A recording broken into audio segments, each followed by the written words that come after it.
tema importante, sem dúvida, é o câncer de pênis. O câncer de pênis gera muita preocupação, muita curiosidade entre as pessoas.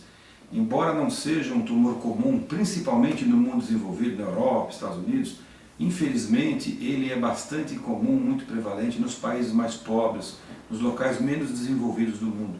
Então o Brasil, infelizmente, é um dos países com maior taxa de diagnóstico de câncer de pênis, assim como países da África, da Ásia e da América do Sul.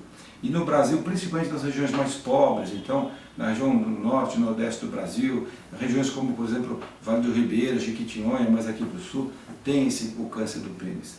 E o problema dessa doença é que muitas vezes ela em geral vai acometer pessoas absolutamente desprovidas de recursos, de um baixo nível socioeconômico, cultural, que tem toda sorte de dificuldade de acesso à saúde. Chegam muito tarde ao serviço de saúde, ou por dificuldades que o sistema lhes impõe, ou mesmo até por medo, tabu, vergonha. Então, a grande parte dos casos são diagnosticados em fases tardias. E nós somos obrigados, eventualmente, a fazer cirurgias e fazer amputações do pênis parciais ou mesmo totais. No Brasil, segundo o DataSUS, centenas de pacientes a cada ano são submetidos a esse procedimento. E o que acontece? Se nós diagnosticarmos de maneira precoce a lesão inicial, é possível fazer procedimentos em que se preserve o órgão genital do homem, às vezes só uma pequena ressecção da glândula ou coisa do tipo. O mais importante, talvez, é a prevenção. Ele é um câncer que decorre de más condições socioeconômicas e condições de higiene.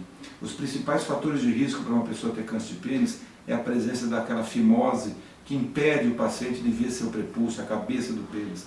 Então é importante que desde cedo a pessoa seja instruída a lavar, ter uma boa higiene, tentar tracionar a pele, lavar a cabecinha do pênis da criança, qualquer dificuldade procurar um médico.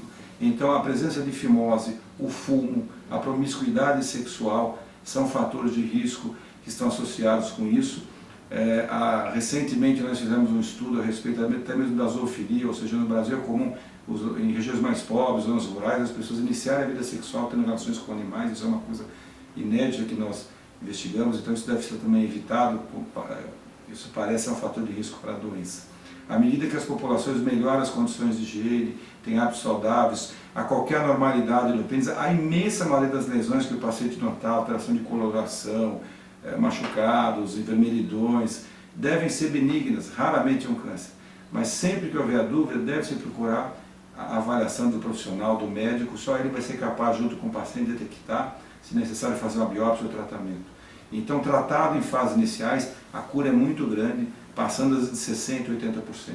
Quando chega em fases tardias, o controle é difícil, como nós falamos muitas vezes, temos que amputar o órgão na sua totalidade ou parte deles, e em geral esse tumor se espalha para as regiões dos linfonodos, para as ínguas nas virilhas. E pode ser então necessária uma segunda cirurgia, a linfadenectomia, onde faz incisões na virilha do paciente e temos que remover os gânglios linfáticos, que são o primeiro sítio onde a doença dissemina. Se estiverem só aí, você pode ainda curar quase 60% desses. Mas quando a doença se dissemina para outros sítios, a chance de cura é muito limitada, porque é uma doença que não responde tão bem à quimio ou à radioterapia. Então, diríamos que a melhor chance no câncer de pênis é evitar, é tratar precoce. E melhor do que tratar precoce, é evitar a ocorrência da doença. Nos países que melhoraram as condições de higiene, por exemplo, na Escandinávia, após a Segunda Guerra Mundial, com saneamento básico, essas medidas educativas, a taxa de câncer de pênis caiu muito, mesmo sendo uma população que não faz a cirurgia de fimose. Então, não é que seja obrigado a operar a fimose para não ter câncer de pênis, mas sim que haja toda essa condição adequada de higiene, de saneamento básico e de atendimento médico para esses pacientes.